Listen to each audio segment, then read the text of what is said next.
Student आप देख रहे हैं यूट्यूब चैनल तालीम तरबियत की दुनिया। मैं हूं मोहम्मद यासिर इकबाल। स्टूडेंट हमारे पास प्रैक्टिस 9 नंबर जो है 5 है, चैप्टर 4 क्लास 7 के math news mathematics book 2 chapter. इसमें जो प्रैक्टिस 9 5 है उसकी जो पहला पार्ट है उसकी ये डायग्राम से हमें दे दिए। कह रहे हैं कि ए बी सी डी एक क्या है, रम्बस है, जिसमें उसने हमें दे दिया एंगल ए सी डी। ये वाला एंगल उसने हमें 32 दे दिया, A C D is equal to 32, और कह रहा है कि ए बी सी एक रम्बस है। दूसरी बात वो करते हैं कि इसको आगे बी को ई तक एक्सटेंड कर दें, बी को ई तक एक्सटेंड करने के साथ सी के साथ ज्वाइन कर दें। अब एक चीज आपने याद रखनी है कि जो रम्बस होती है ना, ऑल साइड्स आर इक्वल। जो रम्बस होती है उसकी तमाम साइड्स इक्वल होती है, एक चीज। तो दूसरी चीज ये होती है कि जब उसके डायगोनल बाइसेक्ट करते हैं तो ये वाला डायगोनल, जैसे ये क्या है, डायगोनल बाइसेक्ट करते हैं तो वो एंगल को दो बराबर हिस्सों में काट देते हैं। अब देखिए हमने फाइंड क्या करना है, फाइंड दो चीजें करनी है, एक ए बी सी, ए बी सी, यानी ये वाला एंगल जिसको मैं दो लाइनें लगा देता हूं, जिसको मैंने क्या करना है, फाइंड करना है। नंबर 1 चीज मैं लिख देता हूं, ये मुझे फाइंड करनी है, ठीक है। दूसरी चीज बी सी ई, बी सी ई, यहां पर जो एंगल बनेगा ये हमारी फाइंडिंग नंबर 2 होगी, इसलिए मैंने आपके हाईलाइट कर दिया है ताकि आपको पता चले आसानी से कि ये चीजें मैं फाइंड करने जा रहा हूं। तो अब देखें, स्टार्ट करते हैं क्वेश्चन। अभी जो भी कहानियां तो हम सुनाते नहीं होते। अब देखिए जी A C D is equal to A C D is equal to C A B, C A B is equal to 32 degree alternate angle. मैं बताता हूँ, परेशान होने वाली बात है, अल्टरनेट एंगल्स। अब मैंने ये बात की ए सी डी, यानी आप ए से सी की तरफ जब आप मूव करते हो, सी से आप डी की तरफ जाओ तो रास्ते में जो एंगल आता है ना वो इक्वल होता है किसके, सी से।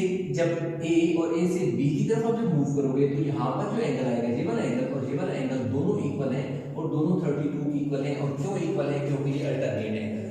इसलिए अल्टरनेट एंगल है क्योंकि ए बी जो है वो क्या है, पैरेलल है इसके सी डी के। ए बी पैरेलल है इसके सी डी के, और उन्हीं डी में यहाँ लिख देते हो, और उसको एक ही जो लाइन है यूं, यानी कि क्या कर रही है, एक ऐसे अगर कट कर रही है, लाइन कट कर रही है, तो लाजिम बात है यहाँ पर बनने वाला एंगल, यहाँ पर बनने वाला एंगल अल्टरनेट एंगल होते हैं, इक्वल होते हैं। जो यहाँ पर एंगल बनेगा वो इस साइड वाले एंगल के इक्वल, यानी 1 है ये, तो ये 2 है, तो एंगल 1 एंगल 2 के इक्वल होगा। इसी तरह ये 2 है 3 है तो ये 4 है, तो एंगल 3 जो है वो एंगल 4 के, क्यों 4 के, क्योंकि ये आपस में अल्टरनेट है। तो एक बात तो हमारे पास आ गई कि ये 32 के इक्वल है। अब हमें क्या फाइंड करना है, ए बी सी हमने फाइंड करना है। अब देखिएगा एक और एंगल मेरे पास आ जाएगा, A C B, A C B is equal to C A B is equal to 32 degree. और क्यों, क्योंकि ए बी इक्वल है सी बी सी के। ये पहले मैं लिख देता हूँ, मैं समझाता हूँ, बहुत आसान सी चीज है कुछ।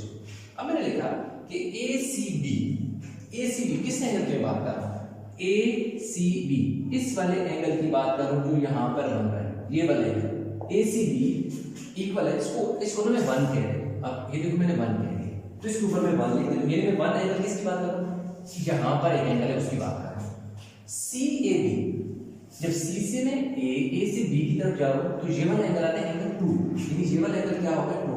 Angle 1 is equal to angle 2, ये दोनों एंगल किसके इक्वल है, 32 के, कि ये 32 है तो ये भी कितना होगा 32 के। अब वजह क्या है, क्यों इक्वल होंगे, हमने उसका लॉजिक भी बताना है, रीजन भी बतानी है। इसलिए इक्वल है क्योंकि ए बी और बी सी, यानी ए बी जो है और बी सी जो है ये दोनों साइड आपस में क्या है, बराबर है, इक्वल है। क्यों इक्वल है, क्योंकि ये साइड है इसकी रोम्बस की, मैं ऊपर बता चुका हूं ऑल साइड्स आर इक्वल।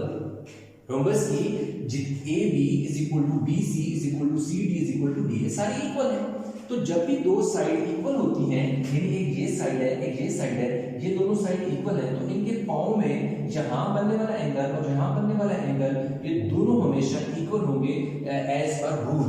ये दो साइड के साथ नीचे पाँव में बेस, ये इसका बेस है और ये दो साइडें हैं ना जहाँ पर इन्होंने पाँव रखे हुए हैं, तो ये बेस है। तो बेस के साथ जब ये साइड इस बेस के साथ ये साइड इस बेस का एंगल बना के सेम होगा। ठीक है, आई होप ये चीजें समझ गए हो। अब हमारे पास एंगल आ गया है कौन सा, ये वाला में हमने एंगल फाइंड करना है। अब बहुत आसान सा है, कोई मुश्किल एंगल नहीं है।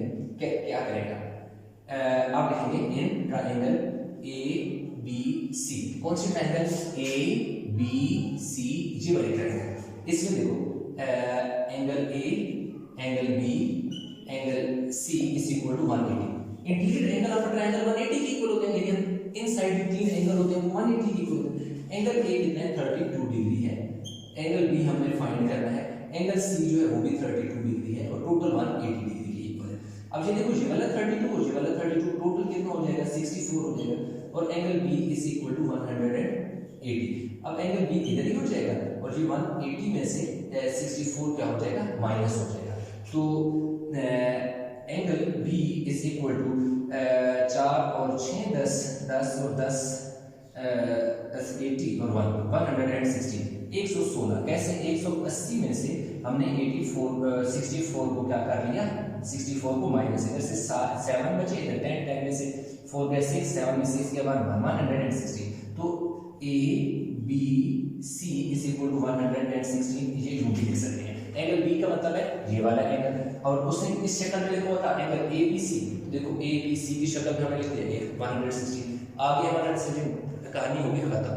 वीडियो को करें पास, इसका स्क्रीनशॉट ताकि हम इसका जो दूसरी फाइंडिंग है दैट इज बी सी वो फाइंड करें। बहुत आसान सी रहेगी है, तो फाइंड कर लें।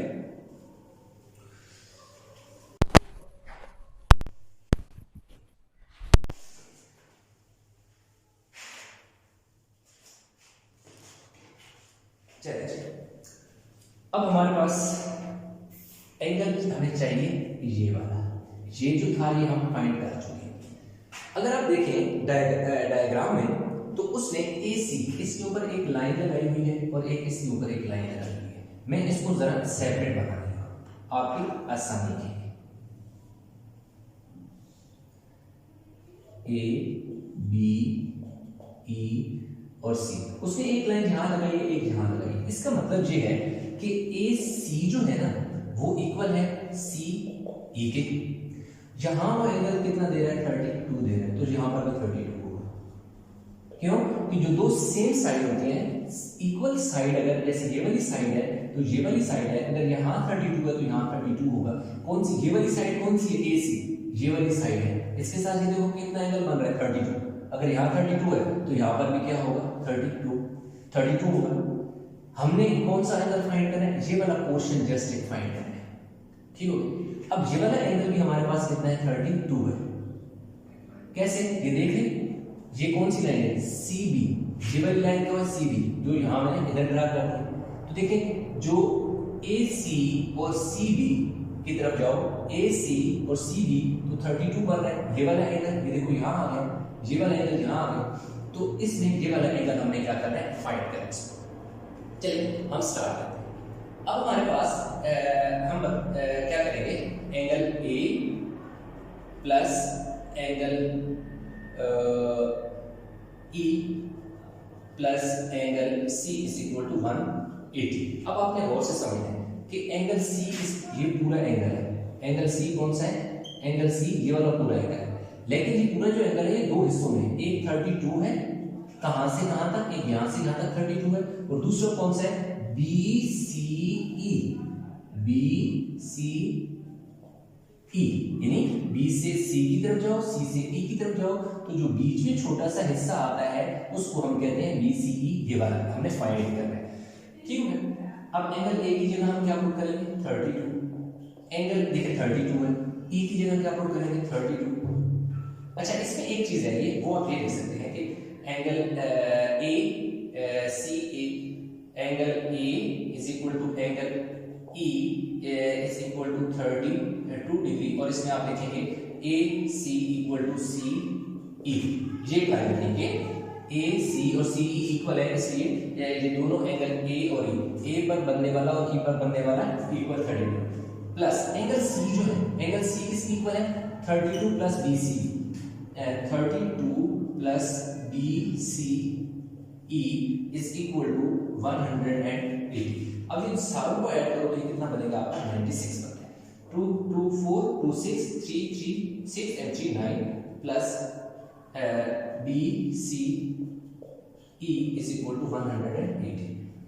B C E is equal to 180 minus 96। 180 में से 96 करो माइनस 7 4, ठीक है 84। B C E is equal to 84। तो इस तरह हमारे पास जो पहला पार्ट है वो हमने कर लिया जी कंप्लीट। आई होप कि समझ आ गया होगा, नहीं समझ आया तो आप कमेंट में जरूर बताइएगा, इंशाल्लाह मैं इसको एक्सप्लेन कर दूंगा। तो अच्छा स्टूडेंट हम आ चुके हैं प्रैक्टिस नंबर 2 की तरफ। अब प्रैक्टिस नंबर 2 जो है उसने एक फिगर हमें दे दी है ए बी सी डी और उसने हमें दो एंगल गिवन दे दिए। एक कौन सा सी ए बी ये वाला x प्लस 45 डिग्री और दूसरा हमें दे दिया B D A 3x plus जो है 13 डिग्री, यानी ये वाला एंगल है और इधर जो ये यहाँ पर ये एंगल है। सही हो गया। अब देखें कि जो और ये क्या है कि रोम्बस है। अब जो हमारे पास रोम्बस होती है उसकी ऑल साइड्स क्या होती हैं इक्वल होती है, ठीक है। ये वाली साइड इस तरह पैरेलल है और ये वाली पैरेलल है, they are equal in length, ठीक हो गया। तो जो रोम्बस होती है जब उसका डायगोनल, यानी हमारे पास एक रोम्बस है, हाँ हम क्या करेंगे जब एक इस एंगल को यूं, ये हमारे पास ये वाली जो लाइन है ना ये डायगोनल है, इसी तरह ये वाली लाइन क्या है एक डायगोनल है। तो जो डायगोनल होता है वो एंगल को दो बराबर हिस्सों में क्या कर देता है कट कर देता है, ठीक है जी, दो बराबर हिस्सों में कट कर देता है। तो अब हमारे पास असल में क्या है कि ये जो एंगल है एक ये वाला एंगल है और दूसरा ये वाला एंगल है।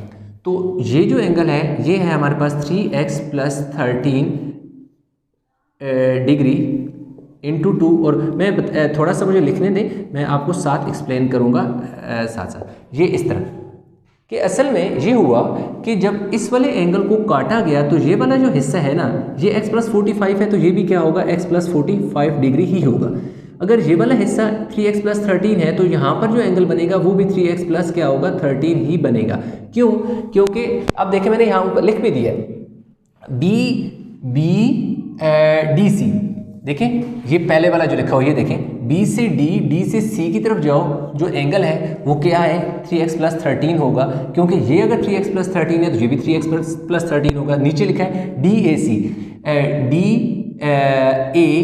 ए सी यानी डी से ए की तरफ में आया, ए से मैं ये वाला यहाँ सी की तरफ आया तो बीच में ये वाला एंगल बन रहा है। जो ये वाला एंगल बन रहा है ये कितना है x प्लस 45 मैंने लिख दिया और इसके आगे मैंने रीजन लिखी है diagonal bisects interior INT interior, ये एंगल का सिंबल है और साथ S है, इंटीरियर एंगल्स ऑफ रोम्बस कि जो डायगोनल होते हैं वो इंटीरियर एंगल को बाइसेक्ट करते हैं। मतलब ये होता है कि वो दो हिस्सों में काट देते हैं। अगर ये वाला हिस्सा, ये वाला जो हिस्सा उसने दे दिया 3x प्लस 13 है तो हमें पता है कि ये भी 3x प्लस 13 होगा। ये x प्लस 40 नीचे वाला x प्लस 45 है तो ऊपर वाला x प्लस 45 है। इसलिए इसका मतलब ये हुआ कि ये पूरा जो एंगल होगा जो बगैर कटे 2 इंटू एक्स प्लस 45 होगा, यानी डबल हो जाएगा। इसी तरह ये जो दो हिस्सों में बटा हुआ है और दोनों सेम है तो ये 2 इंटू 3x प्लस 13 होगा, यानी ये वाला एंगल भी डबल हो जाएगा कि एक हिस्सा उसने दे दिया है तो दूसरा भी बिल्कुल सेम हिस्सा होगा। इसलिए जो गिवन दिया हुआ एंगल है उसको हम 2 से मल्टीप्लाई करेंगे तो पूरा एंगल बन जाएगा। इसी तरह ये जो एंगल उसने हमें एक हिस्सा उसने दे दिया है उसको 2 से मल्टीप्लाई करेंगे तो पूरा पोर्शन हमारा कंप्लीट हो जाएगा, पूरा जो एंगल है वो कंप्लीट हो जाएगा। तो अब हम इसे लिखेंगे 2 into 3x plus 13 plus 2 into x plus 45 is equal to 180 degree. अब देखो ये क्या क्यों होगा, क्योंकि ये इंटीरियर क्या है एंगल्स हैं किसके, पैरेलल साइड्स के, ठीक है। ये देखो ये वाली साइड जो है और ये वाली साइड जो है आपस में पैरेलल है। इसी तरह ये वाली साइड इस साइड के क्या है पैरेलल है। तो पैरेलल साइड के जो अंदर एंगल होते हैं इंटीरियर एंगल वो आपस में हमेशा इक्वल होते हैं, क्योंकि ये वाली साइड क्या है इस साइड के पैरेलल है तो इसलिए यहाँ पर जो एंगल बनेगा और जो यहाँ पर एंगल बनेगा वो इक्वल होगा। क्यों इक्वल होगा, मैं इसको थोड़ा सा अगेन थोड़ा लॉजिक आपको एक्सप्लेन करता हूँ। अब ये जो एंगल है मेरे पास DC है और ये AB है, अगर इसको मैं थोड़ा सा बड़ा देखें बना दिया, ये मेरे पास ऐसे है, ये मेरे पास C है, ये मेरे पास D है, ये मेरे पास A है और ये मेरे पास क्या है, D है। अब ये वाला जो एंगल है ये मेरे पास है जी 2 × 3x + 13 है, और इधर जो मेरे पास एंगल है 2 × x + क्या है 45 है। अब देखें क्योंकि ये वाली साइड, ये दोनों लाइनें पैरेलल हैं और इनका एक ही बाइसेक्टर है, एक ही लाइन बाइसेक्ट कर रही है, तो इसलिए जो यहाँ एंगल बनेगा वो एंगल यहाँ पे भी बनेगा। क्यों कि ये इसका इंटीरियर एंगल होगा, ये वाला एंगल इसका इंटीरियर एंगल होगा। इसी तरह जो यहाँ एंगल बनेगा वो इस जगह एंगल की इक्वल होगा। क्यों कि ये भी इसका क्या होगा, अल्टरनेट एंगल होगा, यानी इसका ये वाला अल्टरनेट एंगल हुआ, इसका ये वाला अल्टरनेट है हुआ। तो अब देखें यही चीज़ है ना, मैंने यही लिखा है ना, 2 ये वाला एंगल लिखा प्लस ये वाला एंगल 180 की इक्वल लिखा। क्यों कि ये देखें ये पूरी की पूरी जो है हाफ सेमी सर्कल बन रहा है जो 180 की इक्वल हो गया।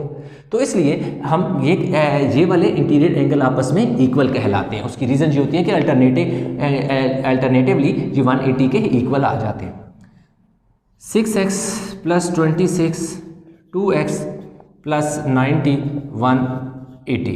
अब देखें जी 6 और 2 8x और 116 = 180। 8x = 180 - 116, 8x = 64, x = 64 divide by 8, 8 are 64, x = 8 degree. तो यूँ हमारे पास प्रैक्टिस नाउ नंबर 2 जो है 5 की 2 यानी प्रैक्टिस नाउ 5 की जो 2 क्वेश्चन था, क्वेश्चन नंबर 2 था, वो भी हमने कंप्लीट कर लिया। आई होप कि क्वेश्चन समझ आ गया होगा। इसमें कहीं किसी जगह कन्फ्यूजन है नीचे कमेंट में ज़रूर बताइएगा। वीडियो को लाइक करें, शेयर, चैनल को सब्सक्राइब नहीं किया तो चैनल को जरूर सब्सक्राइब कर लें। इंशाल्लाह मिलते हैं नए लेक्चर के साथ, तब तक अपना बहुत सारा ख्याल रखिएगा। अल्लाह हाफिज़।